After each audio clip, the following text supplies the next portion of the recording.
ರಾಮುಲುದು ಈಗ ನಾನು ಮಾಧ್ಯಮದ ಮೂಲಕ ನೋಡಿದೆ. ರಾಮುಲು ಅವರು ಜನಾರ್ದನ್ ರೆಡ್ಡಿ ಅವ್ರಿಗೂ ಕೂಡ ಮನಸ್ತಾಪ ಬಂದಿರತಕ್ಕಂಥದ್ದು.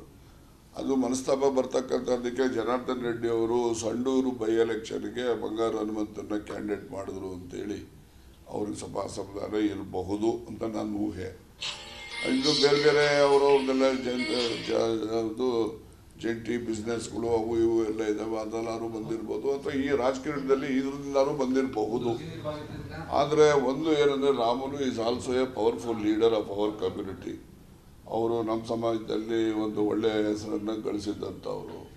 ಅವರು ಕೂಡ BSR ಪಾರ್ಟಿನ ಪ್ರಾರಂಭ ಮಾಡಿ ಒಂದು 5-6 ಜನ MLAಗಳನ್ನೂ ಅವ್ರು ಗೆಲ್ಲಿಸ್ಕೊಂಡಿದ್ರು. ಅದರಿಂದ ಅವರು ಕೂಡ ಒಬ್ಬ ಪ್ರಭಾವಿ ನಾಯಕ, not only for ST community. ಅವರು ಎಲ್ಲ ಸಮುದಾಯದವರು ಕೂಡ ಅವರನ್ನು ವಿಶ್ವಾಸದಿಂದ ಕಾಣ್ತಾ ಇದ್ದದ್ದಂಥದ್ದು ನಾನು ನೋಡಿದ್ದೀನಿ. ಮತ್ತು ಸಂಭಾವಿತ ಮನುಷ್ಯನೂ ಇದ್ದಾರೆ. ನನಗೂ ಅವ್ರಿಗೂ ಸುಮಾರು ಒಂದು 30-40 ವರ್ಷದಿಂದನೂ ಕೂಡ ಪರಸ್ಪರ ಪರಿಚಯನೂ ಇದೆ. ನಾವೆಲ್ಲ ಜೊತೆಯಲ್ಲೂ ಕೂಡ ನಾವು ಇದ್ದೋ. ಈಗ ಅವರೇನಾದ್ರು BJP ಪಾರ್ಟಿನಲ್ಲಿ ಅವ್ರಿಗೇನಾದ್ರು ಅಸಮಾಧಾನ ಆಗಿ ಅವರೇನಾದ್ರು ಹೊರ ಬಂದರೆ ಕಾಂಗ್ರೆಸ್ಗೆ ನಾನು ಅವರನ್ನು ಸ್ವಾಗತ ಮಾಡ್ತೀನಿ. ಈಗ ಯಾವಾಗಲೂ ಅಷ್ಟೇ ದೇವರಿಗೆ ಹರಕೆ ಕೊಡ್ತಾರಲ್ರಿ, ಹರಕೆ ತೀರಿಸ್ತಾರಲ್ಲ.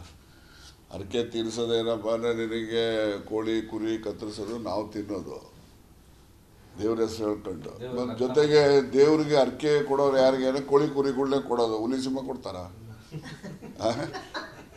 ಹುಲಿ ಸಿಂಹ ಯಾರು ಅಸಹಾಯಕರು ಇರ್ತಾರೆ ಅಂಥವ್ರನ್ನೇ ಶೋಷಣೆ ಮಾಡೋದು. ಇದು ಪ್ರಪಂಚದ ವಾಡಿಕೆ, ಇಲ್ಲಿಂದ ಬಂದ್ಬಿಟ್ಟೈತೆ. ಇವಾಗ ನಾವು ಬದಲಾಯಿಸೋಕ್ಕಾಗ್ತದ? ಏನಾರು ಅರ್ಕೆ ಎಲ್ಲನೇ ಹುಲಿ ಸಿಂಹ ಕೊಟ್ಟವ್ರೇನಪ್ಪ, ಕೋಳಿ ಕುರಿನೇ ಕೊಡೋದು ಅಲ್ವಾ? ಶೋಷಣೆನೂ ಅಷ್ಟೇ ಅವ್ರನ್ನೇ ಮಾಡೋದು. ಬಲಾಢ್ಯರು ಯಾರು ಶೋಷಣೆ ಮಾಡೋಕ್ಕಾಗಲ್ಲ, ಅವ್ರು ಒಳಗಾಗೋದು ಇಲ್ಲ. ಅವರು ಎಲ್ಲಿ ಡೈರಿ ಇದಕ್ಕೆ ಅಲ್ಲೇ ಕಾನೂನು ಏನೈತೋ ಅದ್ರ ಪ್ರಕಾರ ಆಗಿರ್ತದಪ್ಪ. ಈಗ ಷಡಾಕ್ಷರಿ ನಾಮಿನಿ ಮಾಗಿ ಅಲ್ಲಿ ಲ್ಯಾಂಡ್ ಬ್ಯಾಂಕಲ್ಲಿ ಪ್ರೆಸಿಡೆಂಟ್ ಆಗಿಲ್ವಾ? ಅದರಿಂದ ಬೈಲಾದಲ್ಲೇ ಇರ್ತದೆ. ಇವರೇ ಜನರಲ್ ಬಾಡಿಲಿ ಬೈಲಾ ಮಾಡಿರ್ತಾರೆ. ಇದು ಎಷ್ಟು ಸ್ಟ್ರೆಂತ್ ಇರಬೇಕು, ಕಾನ್ಸ್ಟಿಟ್ಯೂನ್ಸಿಗಳು ಯಾವ್ಯಾವ ಇರಬೇಕು, ವೋಟರ್ಸ್ ಯಾರ್ಯಾರು ಇರಬೇಕು ಅಂತ ಬೈಲಾದಲ್ಲೇ ಇರ್ತದೆ. ಬಟ್ ಇಲ್ಲಿ ಜನರಲ್ ಬಾಡಿ ಮಾಡಿ ಡಿಪಾರ್ಟ್ಮೆಂಟಿಂದ ಅಪ್ರೂವಲ್ ಮಾಡಿಸ್ಕೊಂಡಿರ್ತಾರೆ. ಅದು ಆ ರೀತಿ. ಅಲ್ಲಿ ಆಡಳಿತ ಮಂಡಳಿ ಸದಸ್ಯರು ಅಂತ ಇರುತ್ತೆ. ಇವನು ಆಡಳಿತ ಮಂಡಳಿ ಸದಸ್ಯ ಅಲ್ಲ.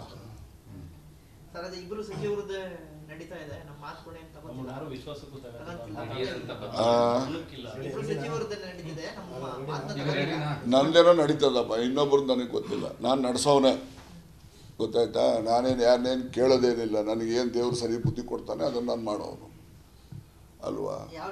ಅಲ್ಲ ರೀ, ಒಬ್ಬ ದಲಿತರು ಅಧ್ಯಕ್ಷ ಆದರೆ ಇಷ್ಟೊಂದು ರಂಪ ಮಾಡ್ತಾರಲ್ಲ, ಇವ್ರಿಗೆ ದಲಿತರು ಒಟ್ಟು ಬೇಡವಾ ಇವ್ರಿಗೆಲ್ಲ? ಆಯ್ತಪ್ಪ, ಎಡಗೈ ಸಮುದಾಯದವ್ರಿಗೂ ಕೊಡ್ತಾರ, ಅವ್ರು ದಲಿತರಲ್ವಾ? ಸುಮ್ಮನೆ ಇವೆಲ್ಲ ರಾಜಕೀಯಕ್ಕೆ ಮಾತಾಡೋದೆಲ್ಲ ನಾನು ಇಷ್ಟಪಡೋದಿಲ್ಲ. ಯಾರಿಗೆ? ನನಗೆ ಅವ್ರಿಗೆ ಏನೈತೆ ನನಗೇನು ಗೊತ್ತು? ನನಗಂತೂ ಖುಷಿ ಇದೆ.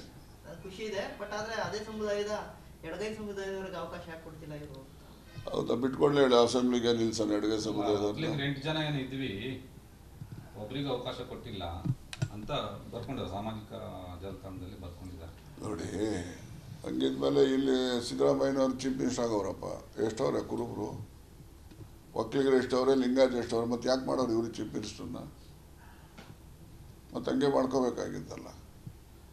ಈಗ ನೋಡಿ, ನಾವು ಚುನಾವಣೆಯಲ್ಲಿ ಅವರಿಗೆ ಅವಕಾಶ ಆಗಿದೆ, ನಾವು ಸಂತೋಷ ಪಟ್ಟಿದ್ದೀವಿ. ನಾವೇ ಮಾಡ್ತಕ್ಕಂಥದ್ದಕ್ಕೆ ನಾವೇ ಜವಾಬ್ದಾರ.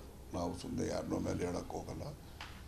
ವಿಶೇಷವಾಗಿ ನಾನೇ ಜವಾಬ್ದಾರ ಅಂತ ಹೇಳಿದ್ರು ನಾನೇನೋದಕ್ಕೇನು ತಪ್ಪು ತಿಳ್ಕೊಳ್ಳೋದಿಲ್ಲ.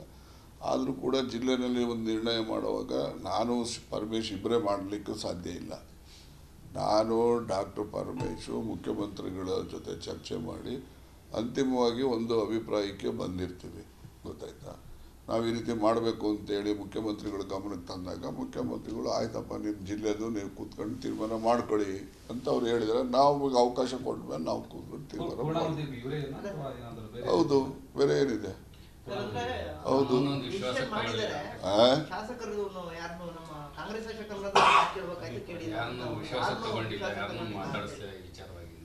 ಅವ್ರು ಹೇಳ್ತಾ ಇದ್ದಾರ ಬೇಜಾರದೆ ಏ ಮೀಟಿಂಗು ಕರೆದಿಲ್ಲ ಅಂತ. ಒಂದು ಮೀಟಿಂಗು ಮಾಡಿಲ್ಲ, ವಿಶ್ವಾಸ ತಗೊಂಡಿಲ್ಲ. ಅವ್ರು ಹೇಳಿದಾರೆ, ಅವ್ರು ಹೇಳಿದ್ಮೇಲೆ ನಾವು ಅದ್ರ ಬಗ್ಗೆ ರಿಯಾಕ್ಟ್ ಮಾಡೋಕ್ಕೆ ಹೋಗೋದಿಲ್ಲ. ಈಗೇನು ಅಧ್ಯಕ್ಷನ್ ಮಾಡಿದ್ದಾರೆ, ಅಧ್ಯಕ್ಷನ್ ಮಾಡ್ತಕ್ಕಂಥದ್ದಕ್ಕೆ ನಮ್ಮ ಪಾತ್ರ ಇದೆ, ನಂದು ಇದೆ, ಜಿಲ್ಲಾ ಮಂತ್ರಿದು ಇದೆ, ಮುಖ್ಯಮಂತ್ರಿಗಳದ್ದು ಇದೆ. MLAಗಳು ವಿಶ್ವಾಸಕ್ಕೆ ತಗೊಂಡೈತೋ ಬಿಟ್ಟೈತೋ ಅದನ್ನೆಲ್ಲರ ಮುಂದೆ ಯಾವ ಥರ ತಗೊಂಡಿದ್ದೀವಿ, ಯಾವ ಥರ ಮಾತಾಡಿದ್ದೀವಿ ಎಲ್ಲರ ಮುಂದೆ ಹೇಳೋಕ್ಕಾಗೋದಿಲ್ಲ. ಅಲ್ಲಪ್ಪ, ಒಂದು ದಲಿತರವ್ರಿಗೆ ಒಂದು ಜಿಲ್ಲಾ ಮಟ್ಟದಲ್ಲಿ ಒಂದು ಸ್ಥಾನಮಾನ ಕೊಟ್ಟರೆ ಅದನ್ನು ಆಕ್ಷೇಪಣೆ ಮಾಡ್ತಕ್ಕಂಥದ್ದು ಯಾರೇ ಒಬ್ಬ ಪ್ರಬುದ್ಧ ರಾಜಕಾರಣಿಗೆ ಅದು ಗೌರವ ತರೋದಿಲ್ಲ. ಅಲ್ಲ, ಅವ್ರು ದಲಿತರು ಅನ್ನೋ ಪ್ರಶ್ನೆ ಇರ್ತಲ್ಲ ಸರ್. ನಾಮಿನಿ ಆದವರಿಗೆ ಏಕಾಏಕಿ ಕೊಟ್ಟರಲ್ಲ, ಹಾಗಾದ್ರೆ ಎಲೆಕ್ಷನ್ ಯಾಕೆ ಮಾಡಬೇಕಾಗಿತ್ತು ಅನ್ನೋ. ಷಡಕ್ಷರಿಗೆ ಲ್ಯಾಂಡ್ ಬ್ಯಾಂಕ್ ಅಧ್ಯಕ್ಷನ್ ಮಾಡಿದ್ರಲ್ಲ, ಅವಾಗ ಯಾಕೆ ಇವ್ರು ನಾಮಿನಿ ಮಾಡಿ ಯಾಕೆ ಮಾಡ್ತೀರಂತ ಯಾರು ಪ್ರಶ್ನೆ ಮಾಡಲಿಲ್ಲ. ಆಗ ದಲಿತರಿಗೊಂದು ನ್ಯಾಯ, ಇನ್ನೊಂದು ಮುಂದುವರೆದ ಜಾತಿಯವ್ರಿಗೊಂದು ನ್ಯಾಯ ಇರ್ತದ. ಷಡಕ್ಷರಿ ಯಾರಪ್ಪ ಅಧ್ಯಕ್ಷರಾಗಿದ್ದಾರಲ್ಲ, ಯಾರು ಅವರೇನು ನಾಮಿನಿ ಅಲ್ವಾ? ರಾಜ್ಯ ಮಟ್ಟದಲ್ಲಿ ಒಬ್ಬ ನಾಮಿನಿ ಸದಸ್ಯನ ಅಧ್ಯಕ್ಷನ್ ಮಾಡ್ಬೋದು, ಜಿಲ್ಲಾ ಮಟ್ಟದಲ್ಲಿ ನಾಮಿನಿ ಸದಸ್ಯನ ಮಾಡಿ ಒಬ್ಬ ದಲಿತರನ್ನು ಅಧ್ಯಕ್ಷನ್ ಮಾಡಿದ್ರೆ ಅದಕ್ಕೆ ಆಕ್ಷೇಪಣೆ ಯಾಕೆ ಅಂತ. ರಾಜಕಾರಣದಲ್ಲಿ ನೋಡಿ, ಅಧಿಕಾರ ಯಾರು ಬಾರಪ್ಪ ನಿನಗೆ ಕೊಡ್ತೀನಿ ಅಂತೇಳಿ ಕರೆದು ಯಾರು ಕೊಡಲ್ಲ. ಇರೋವನು ಉಳಿಸ್ಕೊಳ್ಳೋಕೆ ಪ್ರಯತ್ನ ಮಾಡ್ತಾನೆ, ಇಲ್ಲದೆ ಇದ್ದವನು ಇರೋವನಂತ ಕಿತ್ಕೊಳ್ಳೋಕೆ ಪ್ರಯತ್ನ ಮಾಡ್ತಾನೆ. ಅದಕ್ಕೆ ಸಂಘರ್ಷ ಅನ್ನೋದು. ಯಾರು ರಾಜಕೀಯ ಅಧಿಕಾರ ಮಾತ್ರ ಧಾರಾಳವಾಗಿ ನೀನು ಆಗಪ್ಪ ನನಗೆ ಬೇಡ ಅಂತ ಹೇಳ್ದಂಥದ್ದು ಕಾಲಗಳೆಲ್ಲ ಹೊರಟೋದು. ಈಗ ಸೋನಿಯಾ ಗಾಂಧಿ ಪ್ರೈಮ್ ಮಿನಿಸ್ಟರ್ ಆಗ್ಬೋದಾಗಿತ್ತು, ಬೇಡ ಅಂತೇಳಿ ಮನಮೋಹನ್ ಸಿಂಗ್ ಮಾಡಿದ್ರು. ಅದು ಎಲ್ಲೋ ಅಲ್ಲೊಂದು ಇಲ್ಲೊಂದು ಹೆಜ್ಜೆ ಗುರುತುಗಳು ಇರ್ತವೆ ಆ ಥರ ತ್ಯಾಗ ಮಾಡಿದವ್ರದ್ದು. ಆದರೆ ಒಟ್ಟಾರೆಯಾಗಿ ರಾಜಕಾರಣದಲ್ಲಿ ರಾಜಕೀಯ ಅಧಿಕಾರನ ಎಲ್ಲರೂ ಕೂಡ ಇರೋರ ಹತ್ರ ಕಿತ್ಕೊಳ್ತಕ್ಕಂಥದ್ದೇನೆ ರಾಜಕಾರಣ, ಅದೇ ಸಂಘರ್ಷ. ಆಯಿತು, ನನಗೆ DCC ಬ್ಯಾಂಕ್ ಅಧ್ಯಕ್ಷಗಿರಿ ಕೊಟ್ಟಿರೋರು ಯಾರೂ ಅಲ್ಲ, ಎಲ್ಲ ಪಾರ್ಟಿಲಿರೋ ಸಹಕಾರಿಗಳು ನನಗೆ ಕೊಟ್ಟಿರೋದು. ಈಗ ನಮ್ಮ DC ಬ್ಯಾಂಕ್ನಲ್ಲಿ BJP ಅವರವರೇ, JDSನವರು ಅವರೇ, ಕಾಂಗ್ರೆಸ್ನವರು ಅವರೇ. ಆಯಿತು, ಇವರೆಲ್ಲ DCC ಬ್ಯಾಂಕ್ ಇವ್ರಿಗೆಲ್ಲ ತಾಕತ್ತಿದ್ರೆ ಚುನಾವಣೆ ಬರ್ತೈತೆ, ಮುಂದಿನ ವರ್ಷ ಚುನಾವಣೆಯಲ್ಲಿ ಮಾಡೋಕ್ಕೆ ಹೇಳಿ ಇವ್ರಿಗೆಲ್ಲ. ಯಾರ್ಯಾರು ಇದಾರಲ್ಲ ಇವರೆಲ್ಲ ಯಾರ್ಯಾರು ಮಾಡಬೇಕು ಅಂತಾರೆ ಇವರೆಲ್ಲ. ನಮಗೇನು ಯಾವನೇನು ಅಧಿಕಾರ ಬಾರಪ್ಪ ಇಲ್ಲಿ ಕೊಡ್ತೀನಿ ಅಂತ ಏನು ಕೊಟ್ಟಿಲ್ಲ. ನಾನು ಇರೋರ್ಥ ಕಿತ್ಕೊಂಡಿರೋ, ನಾನು ಈಗಲೂ ಅದನ್ನು ಉಳಿಸ್ಕೊಂಡು ಹೋಗ್ತೀನಿ. ಬೇಕಾದ್ರೆ ಚಾಲೆಂಜ್ ಮಾಡೋಕ್ಕೆ ಹೇಳಿ ಅವ್ರಿಗೆಲ್ಲ. ಯಾರು ಬೇಕಾದ್ರೆ ವರ್ಷಕ್ಕೆ ಎಲೆಕ್ಷನ್ ಐತೆ, ಚಾಲೆಂಜ್ ಮಾಡಲಿ, ಎಲ್ಲರೂ ಮಾಡಿ ಕಿತ್ಕೊಂಡ್ಬಿಡ್ಲಿ, ನಾನು ಬೇಡ ಅಂತಿಲ್ಲ. ಸಪೋರ್ಟರ್ ಅನ್ನೋ ಕಾರಣಕ್ಕೆ ಈ ರೀತಿ ಆಗಿದೆ ಅನ್ನುವಂಥದ್ದು. ಯಾರಿಗೆ ಇದರಲ್ಲಿ ಯಾವ ಸಪೋರ್ಟು ಯಾವುದು ಅದು ಇದು ಎಲ್ಲ ಏನಿಲ್ಲ ರೀ, ಅವೆಲ್ಲ ಸುಳ್ಳು. ಸುಮ್ಮನೆ ಅವನ್ನೆಲ್ಲ ಯಾಕೆ ತರಕ್ಕೆ ಹೋಗ್ತೀನಿ. DKC ಸಪೋರ್ಟ್ ಇದ್ರೆ ಮಂತ್ರಿನೇ ಮಾಡೋಣ DKC ಇವ್ರಿಗೆ. ಯಾರು ಬೇಡ ಅಂತ ಯಾರು ಹೇಳಿದ್ರ? ಇವೆಲ್ಲ ಸುಮ್ಮನೆ ಏನೋ ಅಧಿಕಾರ ಆಸೆ ಪಟ್ಟಿರ್ತಾರೆ, ಸಿಕ್ಕಿರಲ್ಲ, ಅದರಲ್ಲಿ ಆಕ್ರೋಶದಲ್ಲಿ ಮಾತಾಡ್ತಾರೆ ಅಷ್ಟೇ. ಅದಕ್ಕೆ ನಾವೇನು ಉತ್ತರ ಹೇಳಕ್ಕೆ ಹೋಗೋದಿಲ್ಲ. ಯಾರು? ನಾನು ಯಾರನ್ನು ಕರೆಯೋನಲ್ಲ, ಮಾತಾಡೋನು ಅಲ್ಲ, ಬಂದವನಿಗೆ ಮಾತಾಡೋನು ಅಷ್ಟೇ. ನಾನಾಗಿ ನಾನು ಕರೆದೆ ಅವನು ಮಾತಾಡ್ದ ದರ್ದು ನನಗೇನಿಲ್ಲ. ಸರಿ ಹೋಗುತ್ತೆ, ಏನು ತೊಂದರೆ ಆಗಲ್ಲ. ಯಾವುದು ಸರಿ ಹೋದ್ರೆ ಹೋಗ್ಲಿ, ಸರಿ ಹೋಗದಿದ್ರೆ ಹಿಂಗೆ ಇರಲಿ, ಏನಂತ ಅದಕ್ಕೂ ತಯಾರು. ನಾನು ಯಾರನ್ನು ಕರೆದು ಪರೆದು ಮಾತಾಡಿ ಕನ್ವಿನ್ಸ್ ಮಾಡೋದು ಅವೆಲ್ಲ ನನ್ನ ಜೈಮಾನದಲ್ಲೇ ಇಲ್ಲ. ನಾನು ಇರೋದೇ ಹಿಂಗೆ. ಅಲ್ಲ ಸರ್, ತಮ್ಮ ಮುಖಾಂತರನೇ ಅವರು ಕಾಂಗ್ರೆಸ್ನಿಂದ JDSನಿಂದ ಕಾಂಗ್ರೆಸ್ಗೆ ಬಂದವರು. ನನ್ನ ಮುಖಾಂತರ ಅಲ್ಲ ರೀ, ಜಿಲ್ಲೆ ಎಲ್ಲ ಮುಖಂಡರುಗಳು ಸೇರಿ ಮಾತಾಡಿದವರು. ಮುದ್ದನ್ಮೇಗೌಡರು ಕೂಡ MP ಎಲೆಕ್ಷನ್ ಟೈಮಲ್ಲಿ ಅವರೇ ಕರ್ಕೊಂಡ್ಬಂದು ಮಾಡಿಸಿದ್ದು.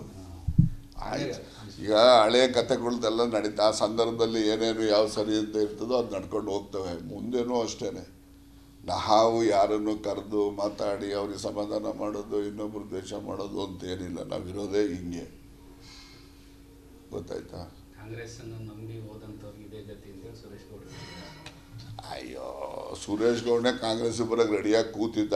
ನೀವು ಸರಿ, ಅವನೇ ರೆಡಿಯಾಗಿ ಕೂತಿದ್ದ. ಈಗಿನ ಪರಿಸ್ಥಿತಿ ಅಂದ್ರೆ ಆ ಕ್ಷಣದ ರಾಜಕೀಯ ಪರಿಸ್ಥಿತಿ ಈ ರೀತಿ ಆಗಿದೆ ಅಂತಿಲ್ಲ ಅಷ್ಟೇನೆ. ಈಗ ನೋಡಿ, ರಾಜಕೀಯ ಅಂತಕ್ಕಂಥದ್ದು ನಿಂತ ನೀರಲ್ಲ, ಹರಿತಕ್ಕಂಥ ನೀರದು. ಅದು ಹರ್ಕೊಂಡು ಹೋಗೋವಾಗ ಹಳ್ಳ ಕೊಳ್ಳ ಹೆಂಗಿದಾವೆ ಹಂಗಂಗೆ ಹೋಗ್ತಾ ಇರ್ತದೆ. ಹಂಗೆ ರಾಜಕಾರಣವೂ ಅಷ್ಟೇ. ಅದನ್ನು ಸುಮ್ಮನೆ ನಾವು ಹಿಪೋಕ್ರಸಿಗೆ ಇಲ್ಲ, ನಾವು ಹಂಗೆ ತತ್ವ ಸಿದ್ಧಾಂತ ಅಲ್ಲಪ್ಪ, ತತ್ವ ಸಿದ್ಧಾಂತ ಅವು ಇವು ಇವರೆಲ್ಲ ಮಾತಾಡ್ತಾರಲ್ಲ, ಎಲ್ಲ ರಾಜಕಾರಣ ಅಧಿಕಾರಕ್ಕೋಸ್ಕರನೇ ಮಾತಾಡೋದು. ಯಾವ ತತ್ವವೂ ಇಲ್ಲ, ಯಾವ ಸಿದ್ಧಾಂತವೂ ಇಲ್ಲ. ಸ್ವಂತಿಕೆ ನಮಗೆ ಎಲ್ಲಿ ಅನುಕೂಲ ಆಗ್ತದೋ ಅಲ್ಲಿಗೆ ನಾವು ಇರೋದು. ಈಗ ಕೆಲವು ಲೀಡರ್ಸ್ಗಳು ಸಮಾಜವಾದಿಗಳು ಆಗಿರ್ತಾರೆ, ಎಲ್ಲ ಬಿ ಜೆ ಪಿಗೆ ಸೇರ್ಕೊತಾರೆ. ಸಮಾಜವಾದಕ್ಕೂ ಬಿ ಜೆ ಪಿಗೂ ಏನು ಸಂಬಂಧ? ಬಿ ಜೆ ಪಿ ಸಿದ್ಧಾಂತ ರೈಟಿಸ್ಟ್ ಪಾರ್ಟಿ ಅದು, ರೈಟಿಸ್ಟ್ ಪಾರ್ಟಿ ಅದು.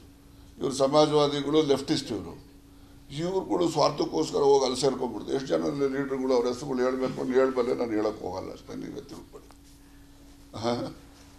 ಅದಕ್ಕೋಸ್ಕರ ಸಿದ್ಧಾಂತದ ಬಗ್ಗೆ ಮಾತಾಡೋದು ಅದು ಇವತ್ತು ಅರ್ಥಹೀನ. ಜೊತೆಗೆ ಕರ್ಕೊಂಡು ಹೋಗ್ತಿಲ್ಲ ಶಾಸಕರು ಅನ್ನೋದು ಅವರ ಅಸಮಾಧಾನ. ಆಯಿತು, ಅಸಮಾಧಾನ ಇದು ತೀರ್ಮಾನ ತಗೊಳ್ಳೋಕೆ ಹೇಳಿ, ಏನಂತೆ? ಉಸ್ತುವಾರಿ ಸಚಿವರು ನೀವು ಸರ್ವಾಧಿಕಾರಿ ಧೋರಣೆಗೆ ಹೋಗ್ತಿದ್ದಾರೆ. ನಾನು ನನ್ನಷ್ಟಕ್ಕೆ ನಾನೇ ಸರ್ವಾಧಿಕಾರಿ, ನಾನು ಯಾರಿಗೂ ಏನು ನಾನೇನಿಲ್ಲ. ನನಗೇನು ದೇವರು ಸರಿಯಿಂದ ಬುದ್ಧಿ ಕೊಡ್ತಾನೆ ಹಾಗೆ ಮಾಡೋ ನಾನು ಅಷ್ಟೇ.